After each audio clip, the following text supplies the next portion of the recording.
Okay, this is a follow-up video to the previous one where we're trying to determine some properties of the parabolic trajectory for an object launched at minimal speed to just barely clear a wall or barrier of some fixed height and fixed distance. H and L are givens here.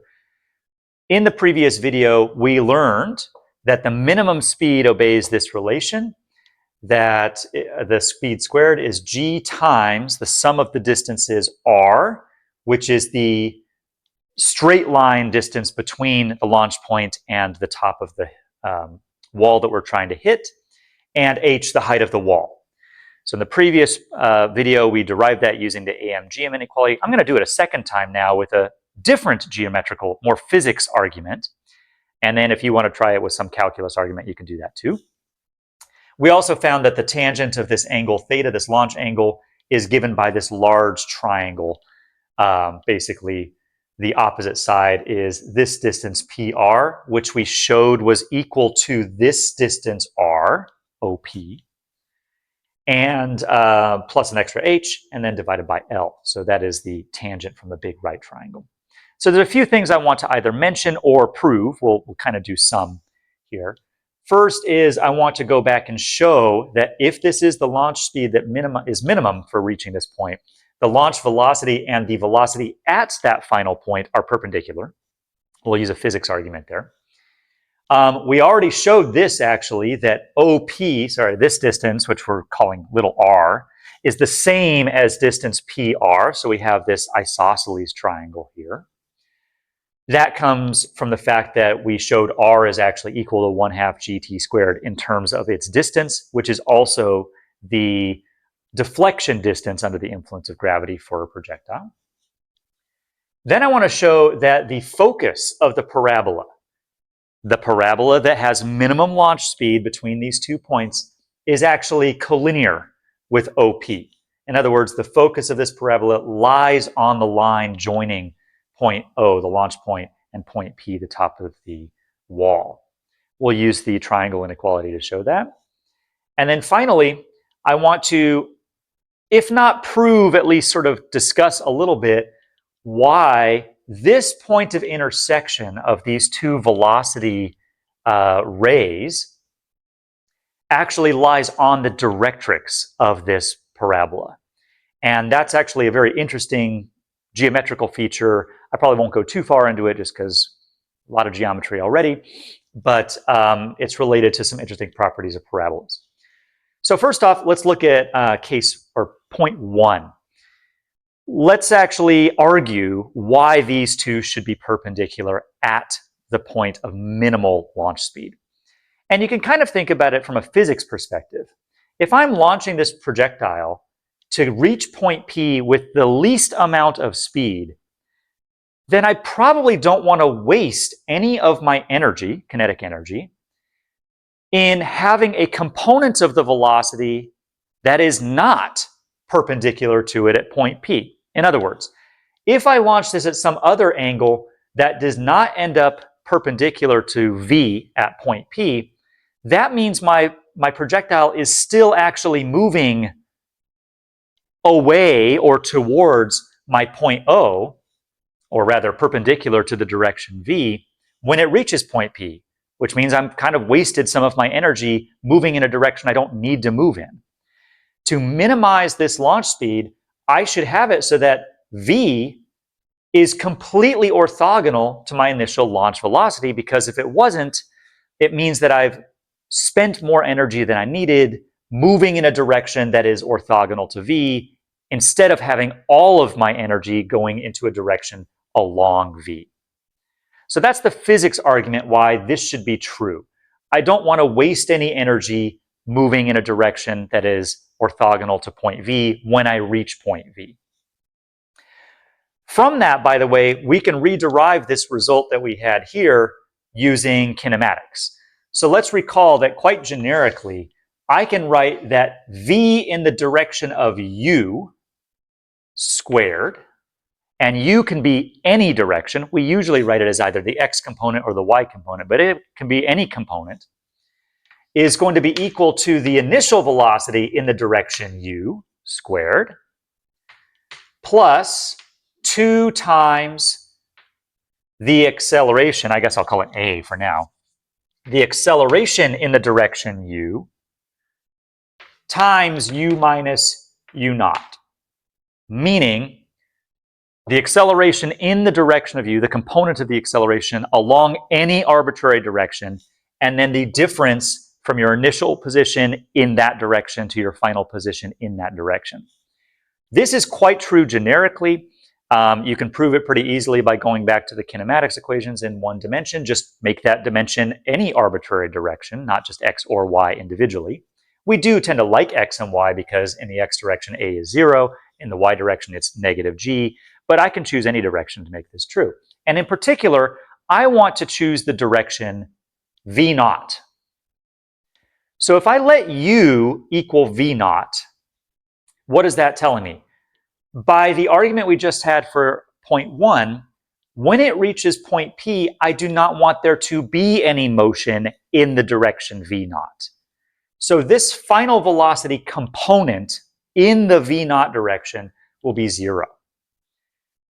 My initial velocity in the v naught direction is actually all of it, because v naught is in its own direction, so I don't need to make any components there.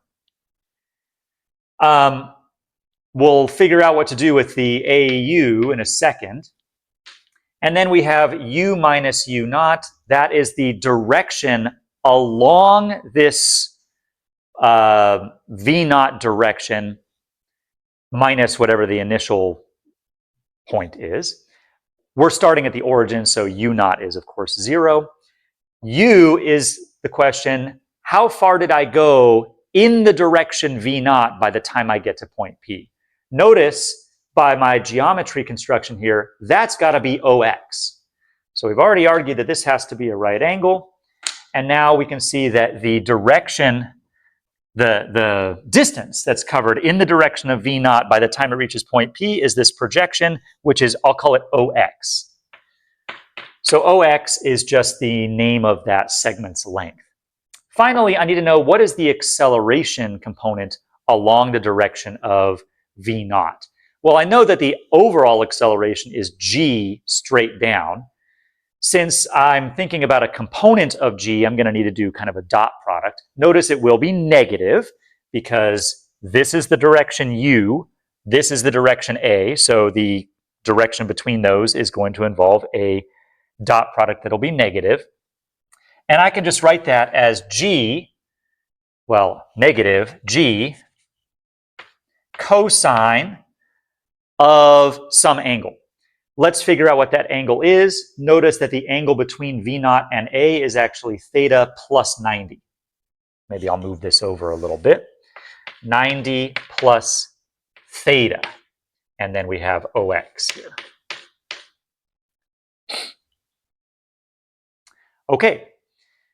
Actually, as of right now, it's still positive. I haven't done anything about the fact that that's an obtuse angle. We'll simplify this in a sec with a little bit of trig. Okay, so far, it's not so bad. I don't really know what distance OX is, but maybe we can find some way around that. In the previous video, we reduced this and said, oh, cosine of 90 plus theta is actually negative sine theta.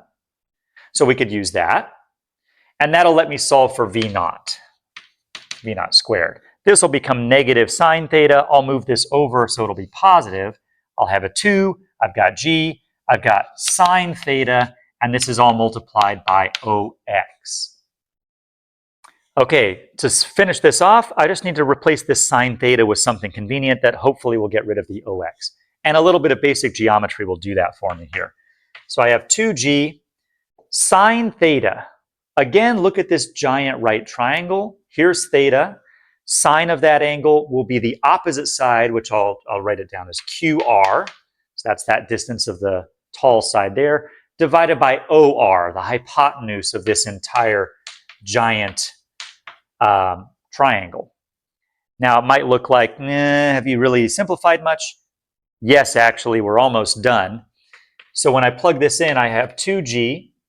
QR is this distance. That's just h plus what I've been calling little r. It's the same little r there, so I'll go ahead and use that. So I have h plus little r. OR, well, we don't really know exactly what OR is, but since this is a right angle, we've actually already figured out that it bisects this isosceles triangle. We already proved last time that these two legs are the same. So this bisects both this angle and it bisects the opposite side. So we have this perpendicular bisector. OR is actually just twice OX. And now the fact that we don't know OX is irrelevant. OX will cancel out in this ratio. The 2's will also cancel out. And we end up with the same result that we had earlier, this time using a little bit more of a physics argument, kinematics along the direction v naught, instead of an inequality. I guess you could say somewhere in there we did kind of already use the fact that we knew these were equal. Otherwise, we couldn't maybe make this this cancellation. But it's a clever way of restating a previous result. Okay, so these are perpendicular because of this physical argument of not wanting to waste energy moving in a direction that's perpendicular to your final velocity. This was proven previously. This formula we've now rederived a second time. Let's now think about this issue number 3. Okay, let's imagine for a sec that this focal point F is not necessarily on segment OP, that it's just somewhere else in the plane. Well, let's notice a couple things that we know about parabolas. The distance from the focus to the directrix is the same as the distance, the distance from the focus to any point on the parabola is the same as the distance from that point to the directrix. In other words, we could write something like FP equals, I'm going to abuse notation slightly and call this PD. That's not actually a point. It's the distance from this point to the line D. And we also know the same is true about my origin point. So OF has to equal OD. And by the way, I'll give that distance a name. I'll call that lowercase d. We've previously shown that the height of the directrix of this projectile parabola is actually v naught squared over 2g. That is the distance from the launch point to the directrix. So you can kind of see that minimizing the speed is also the same thing as saying, I want the lowest possible directrix for a given parabola that passes through 2 points. Okay, but notice that PD, if you want to call it that, this distance here is just d minus h, right? H is a fixed distance, and d here is the same as d over here. Now, we know from the triangle inequality that this triangle OFP has to have some conditions on its sides. And in particular, I know that OF plus FP must be greater than, and I'll put equal to, OP. The reason I'm putting the equal sign here is technically it's not a triangle anymore if F is literally on OP, but that's kind of what we're trying to show. So I want to say that this equality is satisfied when we're at the minimal speed condition. All right, so OF is D. FP is D minus H. And OP is R. So here's our triangle inequality applied here. Now remember what we're trying to do. I'm trying to minimize V naught. If I go rewrite this a little bit, I end up with 2D, which will be V naught squared over G, has to be greater than or equal to, moving the R or the H over, R plus H. Well, we've seen this before. So V naught squared has to be greater than or equal to G R plus H. With equality happening exactly when we're in this minimal speed situation. So if this is minimal speed, then tracing back the inequality, my triangle inequality forces point F to be on segment OP. The focus actually lies in between the launch point and the final point. And actually, if you're interested, we can even find out how far it is from each of these using these relations. Notice that OF is D and FP is going to be D minus H. Those obviously have to sum to R in this case.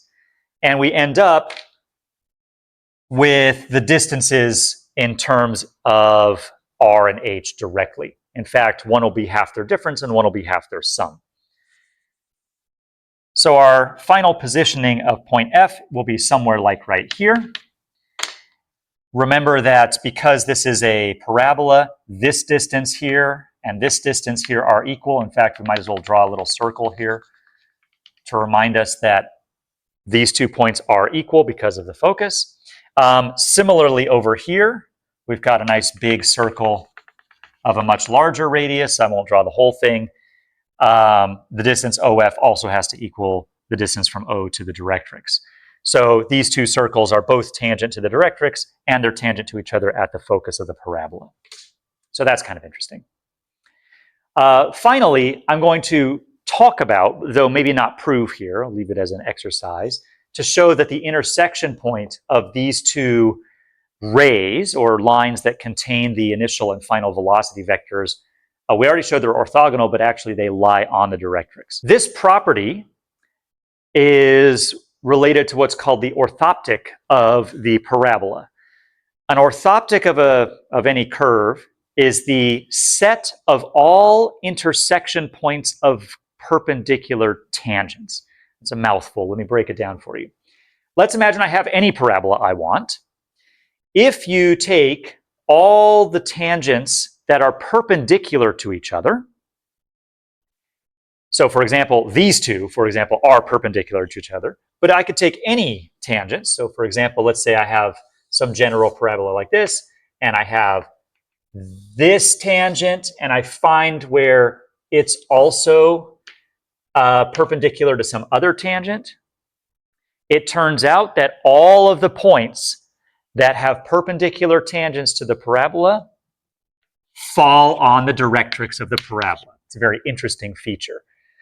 Basically, if you're standing on the directrix of a parabola and you look off to the parabola, your lines of sight to the edges of the parabola from your perspective, the tangents, will always be 90 degrees apart. That's kind of cool. So this point of intersection is actually on the directrix, which means that our original or earlier characterization of saying, oh, minimizing this launch speed is equivalent to saying I want the directrix to be as low as possible. It's because all of these perpendicular tangents need to lie on this directrix, making that low means the total energy of the projectile is minimized. Okay, QED.